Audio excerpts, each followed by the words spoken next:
Good morning. Welcome back to Ladybug Grace Daily Devotional Edition.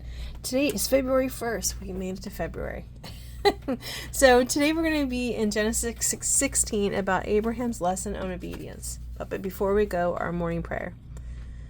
Father, as I read and receive your word, may it deeply be rooted in me. So when difficulty comes, it'll be your word that encourages and strengthens me. So I'm already at 16. And if you've been following me in the Bible in a year, we've already read Genesis 16. So hopefully this is a reminder as to what it's all about. But it's titled The Birth of Ishmael. But Sarai, Abram's wife, had no children. So Sarai took her servant, an Egyptian woman named Hagar, and gave her to Abram so she could bear his children.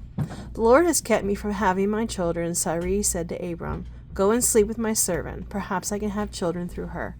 And Abram agreed. So Sarai, Abram's wife, took Hagar, the Egyptian servant, and gave her to Abram as a wife. This happened 10 years after Abram first arrived in the land of Canaan. So Abram slept with Hagar, and she became pregnant. When Hagar knew she was pregnant, she began to treat her mistress, Sarai, with contempt. When Sarai said to Abram, "It's all your fault. Now this servant of mine is pregnant, and she despises me, though I myself gave her the privilege of sleeping with you. The Lord will make you pay for doing this to me." Abram replied, "Since she is your servant, you may deal with her as you see fit." So Sarai treated her harshly, and Hagar ran away. The angel of the Lord found Hagar beside a desert spring along the road to Shur. The angel said to her, "Hagar, Sarai's servant, where have you come from, and where are you going?" "I'm running away from my mistress," she replied. Then the angel of the Lord said, "Return to your mistress and submit to her authority." The angel added, "I will give you more descendants than you can count." And the angel also said, "You are now pregnant and will give birth to a son. You are to name him Ishmael, for the Lord has heard about your misery. This son of yours will be a wild one, free and untamed as a wild donkey.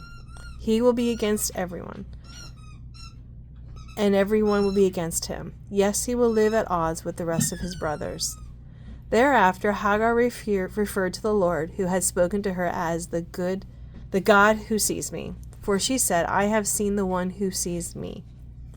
Later that well was named Lahoroi, and it can still be found between Kadesh and Bered. So Hagar gave Abram a son, and Abram named him Ishmael. Abram was 86 years old at the time. So Abram's lesson of obedience. Let it go. The Old Testament gives us the account of Abram's life.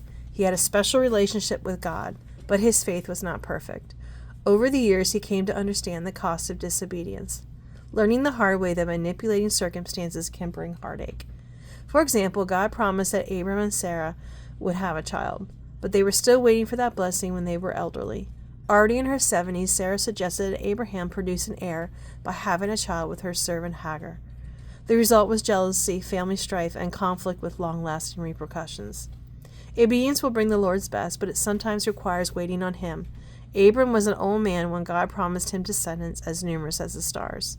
This would not be fulfilled until he was 100, and Sarah was well past childbearing age, which meant that the glory for Isaac's miraculous conception and birth was the Lord's alone. One reason the Father has given us word is so that we might learn from the saints. Abraham's life teaches us that obedience is essential. When we choose to trust our sovereign God and yield to his timing, we discover firsthand how faithful he is. I really don't have much more to add to that. It's basically, if we do things in our own time, we're going to screw it up. So just wait for the true one, God's way, and it'll be the best way because it'll be within his will. I really don't have anything more to add to that, do I? Nope. Okay. Have a great day, everybody.